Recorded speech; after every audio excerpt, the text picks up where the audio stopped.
History, nature, sweets and serenity. हे आहे एक सिनेमॅटिक राईड जिथे प्रत्येक ठिकाण एक गोष्ट सांगत आहे आणि प्रत्येक क्षण मनात घर करत आहे. सो चला माझ्यासोबत मैसूरच्या डे 2 मध्ये. हॅलो, नमस्कार. बऱ्यात का सगळे, तुमचं पुन्हा एकदा स्वागत करते तृप्ती टेल्समध्ये. मी तृप्ती तुम्हाला घेऊन आली आहे म्हैसूर शहरामध्ये. त्या बॅकग्राऊंडमध्ये दिसतंय तुम्हाला काय आहे ते बघून तुम्हाला समजलं असेल. इफ यू हॅव गेस, तर आपण म्हैसूर 2च्या सेकंड डेमध्ये आलो आहोत दी फेमस म्हैसूर झूमध्ये, जो भारतातील सगळ्यात जुन्या झूपैकी एक आहे. आणि आपण आपल्या डे 2ची सुरुवात इथूनच करणार आहोत. So let's continue to explore Mysore with Trupti tales. या प्रवासात आम्ही थांबलो एका साध्या पण सुंदर हॉटेलमध्ये आणि आजचा ब्लॉग सुरू होत आहे तिथूनच. चला तर मग पाहूया आमचं म्हैसूरमधलं छोटंसं स्टे. हे आहे सफारी क्वेस्ट.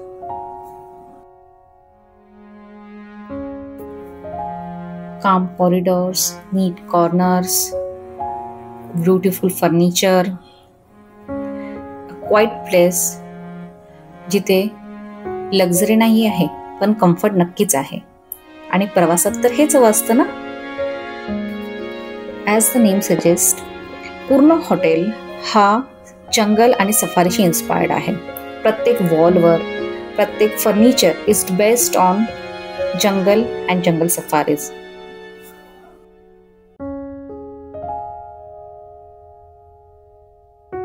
इथला रिसेप्शन एरिया ही खूप सुंदर होता, जिथे त्यांनी छोटंसं एक ॲक्वेरियम ठेवलेलं आहे, एक छोटासा पॉन्ड आहे आणि लाकडाचा वापर ही ह्या हॉटेलमध्ये खूप सुंदररित्या केलेला आहे. Paintings are the most wonderful thing you can see. आणि इथे एक छोटीशी बाग आहे जी ज्यांनी जंगलाचं आपल्याला वाईब यावी ह्यासाठी केलेली असावी, पण ॲक्च्युली इट्स वाईबिंग. खूप सुंदर आहे, ॲस्थेटिक आहे, फोटोजेनिक आहे. या हॉटेलबद्दल जेवढं सांगावं तेवढं कमीच आहे.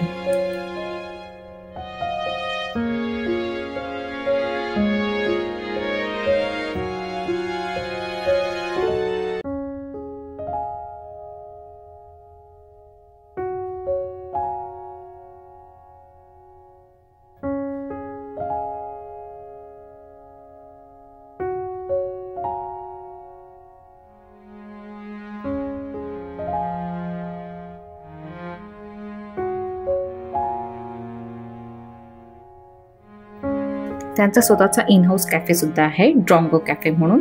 कॅफे ही सुंदर आहे.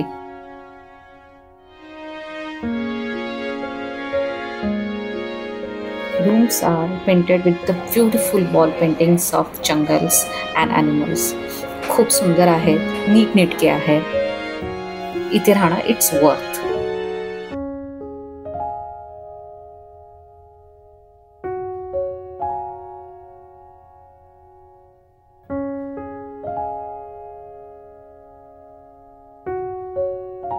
सफारी क्वेस्टमध्ये त्यांची स्वतःची एक लायब्ररी पण आहे, किड्स प्ले एरिया सुद्धा आहे आणि त्याचबरोबर एक छोटासा कॉन्फरन्स हॉल सुद्धा आहे. So you can spend more time with your kids while reading, or you can have your conference meeting also. It's a beautiful place to stay and spend some time in Mysuru.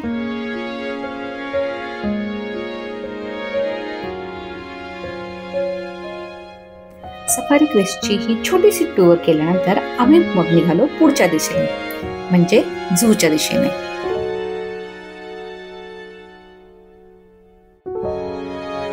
झूसाठी अगदी मॉर्निंगला निघाल्यामुळे रस्त्याला काही traffic नव्हतं. So we reach on time.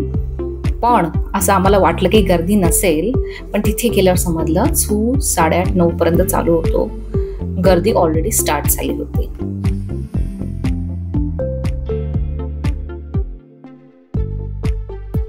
झूचा parking area खूप मोठा आहे. So we park our car in the parking area. झूला एक छोटासा सबवे आहे जो तुम्ही क्रॉस करून झू मध्ये एंट्री करू शकता, where you can get your tickets.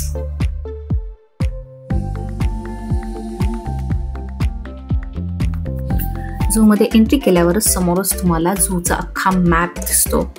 So तुम्हाला आयडिया येते की तुम्हाला कुठल्या कुठल्या पार्ट्स मध्ये कुठले कुठले ॲनिमल्स बघता येतील. या सुंदर झूची एक छोटीशी माहिती सांगते. हा झू 1892 मध्ये महाराजा चामराजा वॉडेयर यांनी निर्माण केला आहे. आणि म्हणूनच या झूचे नाव आहे श्री चामराजेंद्र झुऑलॉजिकल गार्डन, जे 157 एकरमध्ये पसरलेलं आहे. इथे मोस्ट युनिक स्पीसीज, ज्या 150+ स्पीसीज तुम्हाला आढळतील, इन्क्लुडिंग वेगवेगळ्या प्रकारचे बर्ड्स, टायगर आहे, लायन आहे, त्याचबरोबर रायनो, हिप्पोज, अस्वल हे प्राणी बघायला मिळतात. So let's enjoy the Mysore zoo.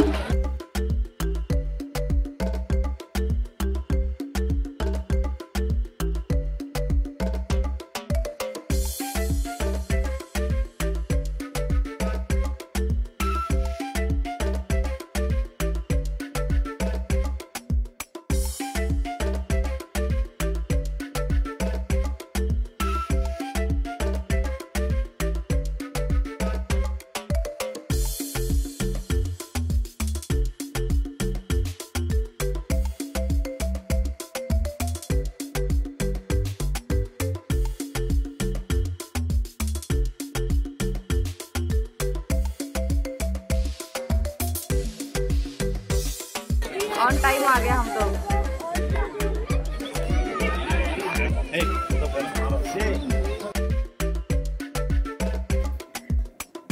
पूर्ण झू मध्ये तुम्हाला वेगवेगळे दिशा निर्देशक दिसतील, जिथे ॲरोज आहेत, ज्याच्यावरून तुम्हाला समजेल की ह्या पार्टमध्ये कोणकोणते ॲनिमल्स आहेत.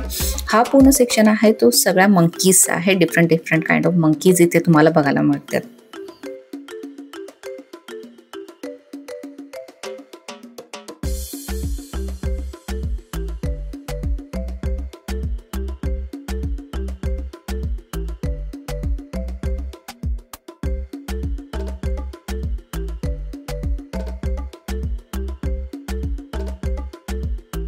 हा झू म्हणजे एक छोटंसं जंगलाच आहे, जिथे प्रत्येक पिंजऱ्यात एक वेगळी गोष्ट दडलेली आहे. झू मध्ये फिरताना तुम्हाला दमायला होतं, पण ऊन मात्र लागत नाही, कारण की पूर्ण झू मध्ये हे रिगार्ड्स, मोठमोठी झाडं आहेत, पाण्याची सुंदर सोय आहे. सो तुम्ही इथला एक्सपिरियन्स ॲक्च्युअली मध्ये एन्जॉय करता आपल्या लहान मुलांबरोबर.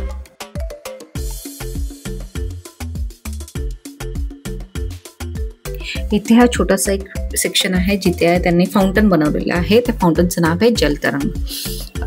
एक्स्ट्रीमली फोटोजेनिक आहे. तुम्ही तिथे सुंदर सुंदर फोटो काढू शकता आणि एक रिलॅक्स फीलिंग येते तिथे गेल्यानंतर.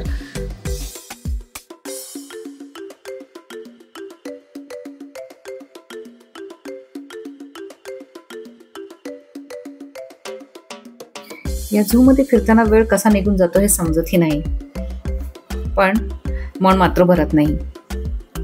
या प्राण्यांना बघायला एक वेगळीच मजा येते. हे आहेत मेरिकॅट्स, जे फक्त आपण टीव्ही मध्ये बघितलेत, म्हणजे टिमॉन फ्रॉम टिमॉन अँड पुंबा.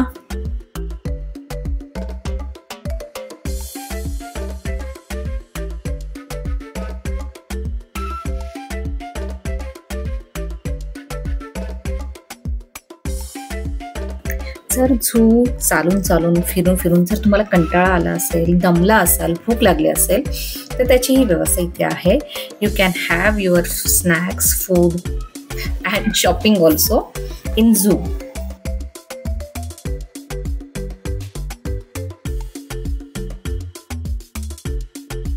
झू मध्ये स्नेक्ससाठीही वेगळं सेक्शन बनवण्यात आलेलं आहे, जिथे त्यांच्याकडे खूप वेगवेगळ्या प्रकारचे स्पीसीज त्यांनी ठेवलेले बघायला ठेवलेले आहेत.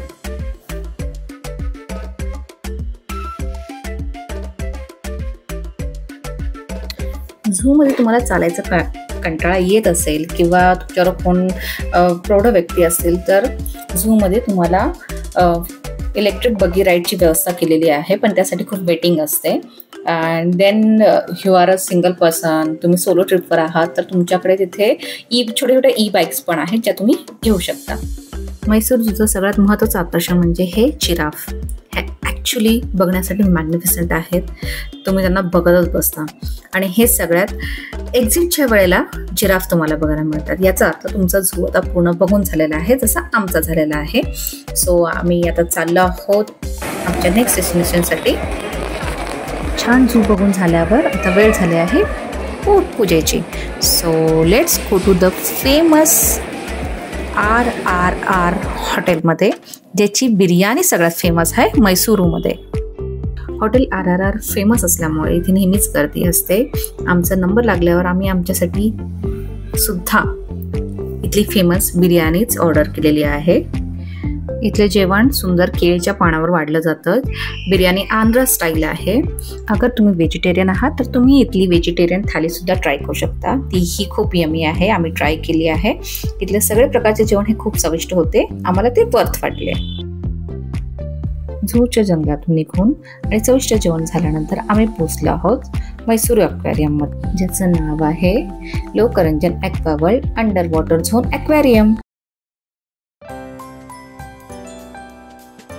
ते पूर्ण वॉल्सवर तुम्ही बघाल तर वेगवेगळे ॲक्वेरियम मधले किंवा समुद्रातल्या पाण्यातले दृश्य रेखाटलेले आहेत, जे निऑन कलर्सनी रंगवलेले आहेत. त्यामुळे इथली वाईब आणि अस्थेटिक लुक जो आला आहे तो देखण्याजोगा आहे. आणि ते छोटे छोटे सुंदर सुंदर असे फिश टँक्स आहेत, जे खूपच सुंदर आहेत, स्पार्कलिंग आहेत. एक छोटे छोटे समुद्रच आहेत ते तुम्ही बघा. तर एवढे रंगबिरंगी माशांचे हे प्रकार तुम्हाला इथे बघायला मिळतात, जसे गोल्ड फिश झालं, एंजल फिश झालं, इतर एक्झॉटिक ब्युटीज आहेत.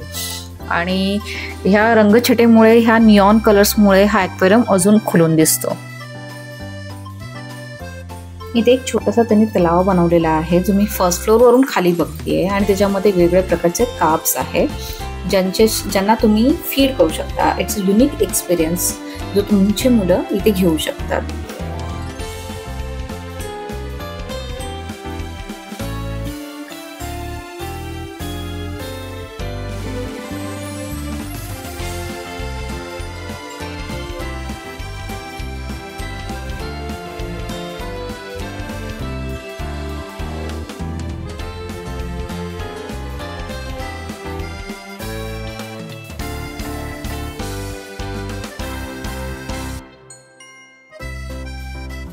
फीड द फिश एक्सपिरियन्स आता आम्हालाही करायचा होता, म्हणून आम्ही सुद्धा त्यांच्याकडून हे फिश फूड घेतलं आणि त्या तलावाजवळ गेलो.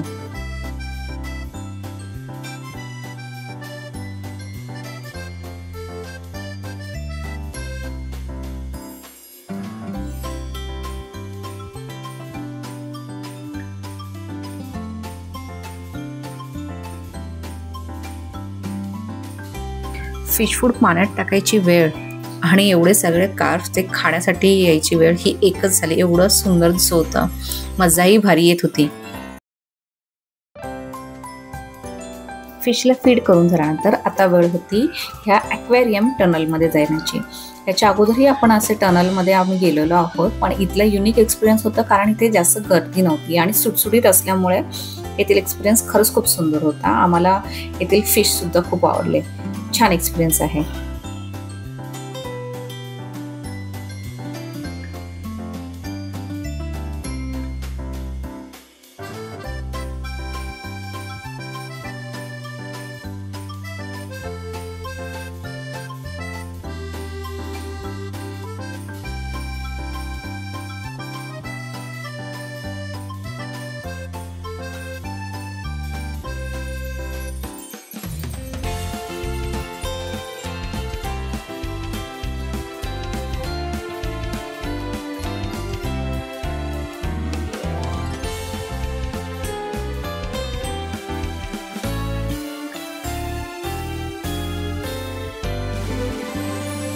या छोट्या टनलमधून बाहेर पडल्यानंतर तुम्ही अजून एक गोष्ट इथे एक्सपिरियन्स करू शकता, ती म्हणजे आहे इथे हा एक छोटासा फोटो बूथ, जिथे तुम्ही तुमचा फोटो तिथल्या वेगवेगळ्या ऑप्शनमध्ये दिलेल्या प्रिंट्सवर प्रिंट करून घेऊ शकता आणि तुमच्याकडे एक छोटीशी ॲक्वेरियमची मेमरी तयार होते. या छान मेमरीज गोळा करून आता मी आमच्या नेक्स्ट डेस्टिनेशनला जातोय. तो आहे सेंट फिलोमिनास चर्च. पहिल्या नजरेत बघितल्यानंतर तर असं वाटत होतं की आपण कुठल्या तरी फॉरेन कंट्रीमध्येच फिरायला आलो आहोत. निळभोर आकाश आणि त्या आकाशाला भिडणारी ही ट्विन टावर्स, एक्सलेंट कॉम्बिनेशन. 1936 मध्ये महाराजा कृष्णराज वडियार फोर्थ यांनी हे चर्च बांधले होते. हे चर्च इन्स्पायर्ड आहे मजेस्टिक कॉलॉन्ज ऑफ कॅथड्रल इन जर्मनीवरून. चर्चच्या आतमध्ये गेल्यानंतर असं वाटतं की आपण कुठेतरी युरोपमध्ये आलो आहे. इथे निओ गॉथिक आर्चेस आहेत, रंगीबेरंगी विंडोज आहेत आणि तिथे अल्टरवर तर एक डिवाइन शांतता आहे, अप्रतिम. हे जे ट्विन टॉवर आहेत त्यांची उंची आहे 175 फीट टॉल, जसे काही आकाशालाच भिडत आहेत. दिस प्लेस इज इंस्टाग्राम वरती, पण त्याहूनही सोल वरती आहे. आता आमची स्वारी निघाली आहे. Most important part of the journey ते आहे देवराजा मार्केट ऑफ मैसूरू. आता आम्ही पोहोचलो आहोत डोड्डा देवराजा मार्केट, जे मैसूरूचं जिवंत हृदय आहे, जिथे प्रत्येक स्टॉल एक छोटा उत्सव वाटतो. हे बांधलं गेलेलं आहे 1886 मध्ये. सयाजीराव रोडवर बसलेलं हे मार्केट हे एक हेरिटेज लँडमार्क आहे, जिथे हिस्ट्री एक प्रूफ आहे.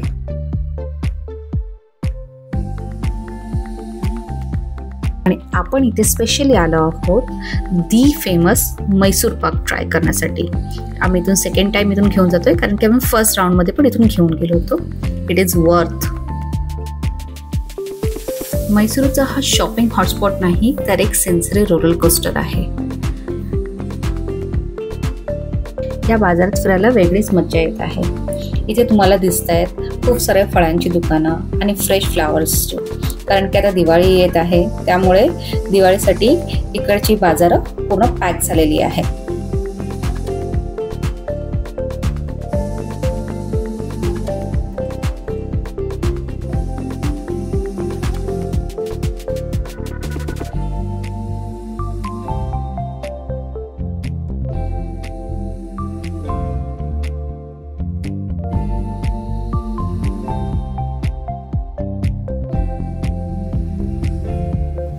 या मार्केटमधली फुलं खूप ताजी आहेत आणि फळंही फ्रेश आहेत, त्यामुळे दिवाळीसाठी इथूनच फुलं घेऊन जायचं आमचं प्लॅनिंग आहे. ही बाजारातली आतली गल्ली आहे, जिथे स्पेसिफिकली फूल मार्केट आहे आणि फळ मार्केट आहे. येथील वातावरण एवढं व्हायब्रंट आहे ना आणि एवढं कलरफुल आहे ना की कॅमेराला फिल्टरची गरज वाटत नाही आहे. पण आपण इथे एका स्पेशल कामासाठी आलेलो आहोत, so we are going there.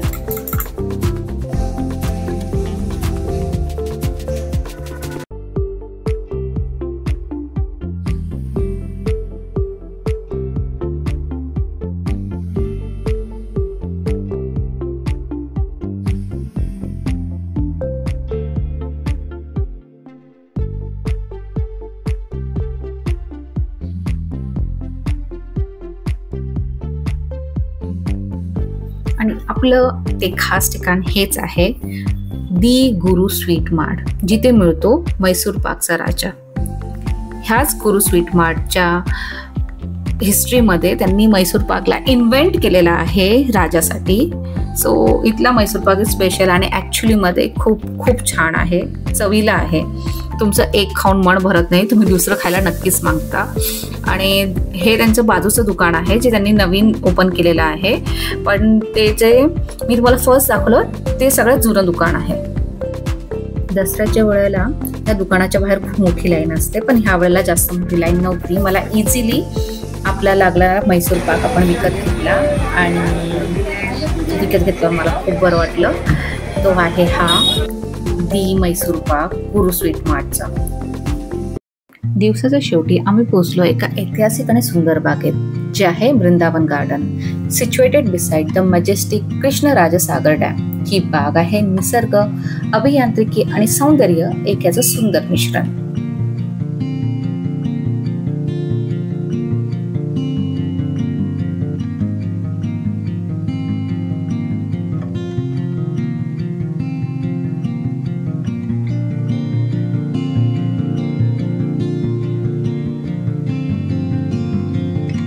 Vrindavan garden मध्ये पोहोचलो आणि त्या क्षणीच डॅमचे दरवाजे उघडले गेले. पाण्याचा प्रचंड आवाज येत होता आणि हवेत उडणाऱ्या थंबांची नृत्यकला दिसत होती. जणू निसर्गानेच आमचं स्वागत केलं असावं.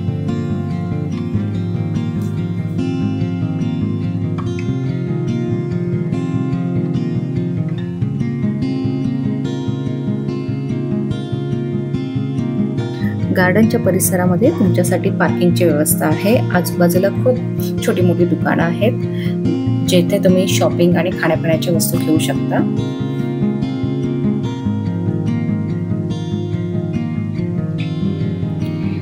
हे या गार्डनचं मजेस्टिक एंट्री गेट आहे. इथे तुम्हाला तिकीट अवेलेबल होतात. हे तिकीट घेऊन तुम्ही तुमच्या गार्डनमध्ये एंट्री करू शकता.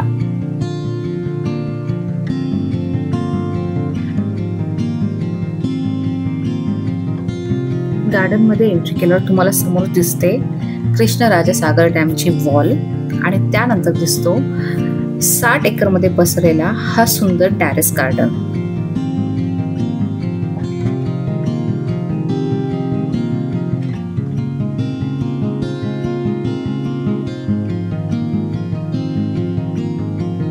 हे टेरेस गार्डन 1932 मध्ये पूर्ण झाले आहे. सर एम विसवरिया यांच्या विजनरी डिझाईन मध्ये आणि काश्मीरच्या शालिमार गार्डन मधून इन्स्पिरेशन घेऊन हे सुंदर गार्डन बनवलं गेलं आहे. इथे तुम्हाला दिसतात सिमेट्रिकल वॉकवेज, म्युझिकल फाउंटन्स आणि रंगबिरंगी फुलांचे पॅटर्न. इथला प्रत्येक कोपरा एक पोस्टकार्ड वर्दी आहे.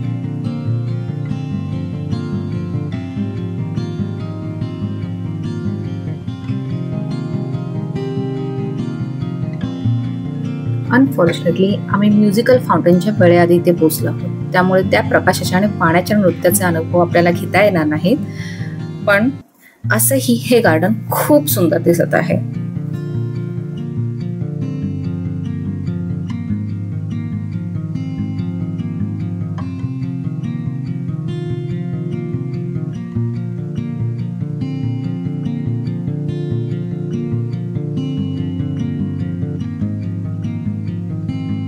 येथील फुलांचे रंग इतके ताजे आहेत की वाटते निसर्गाने स्वतःची पॅलेट उधळलेली आहे. आणि झाडांची रेषा इतक्या नीट, इतक्या परफेक्ट आहेत ना, जणू रुलरनेच कापल्या असाव्या. हे गार्डन खरंच खूप युनिक आणि सुंदर आहे. हा या टेरेस गार्डनचा शेवटचा टप्पा आहे. इथून तुम्हाला पूर्ण वृंदावन गार्डनचा नजारा बघता येतो.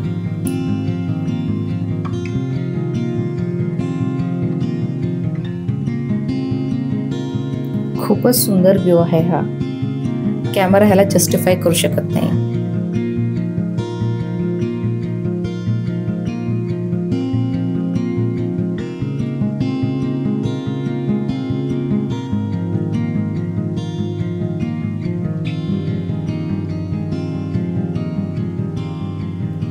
या गार्डन मध्ये एक छोटासा बोटिंग एरिया सुद्धा आहे.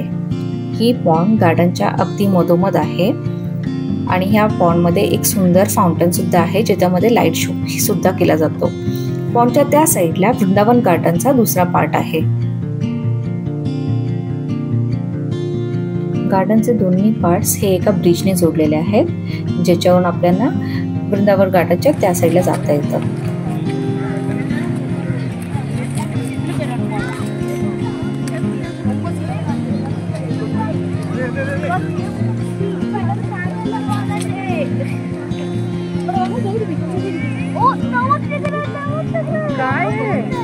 आर्टिफिशियल पॉन्डच्या ब्रिजवरून जाण्याचा एक्सपिरियन्स अगदी मजेदार आहे, कारण की खाली पाणी आहे, दोन्ही साईडला गार्डन आहे आणि आता वळता सूर्य आहे. It's a worth experience. Vrindavan गार्डनमध्ये 2 मिलियन व्हिजिटर दरवर्षी इथे येतात, पण प्रत्येकासाठी ही बाग वेगळी असते. कधी नॉस्टॅल्जिया, कधी सेरेनिटी, कधी इन्स्पिरेशन. आम्हाला हे वृंदावन गार्डनमध्ये फिरताना खूप मज्जा आली.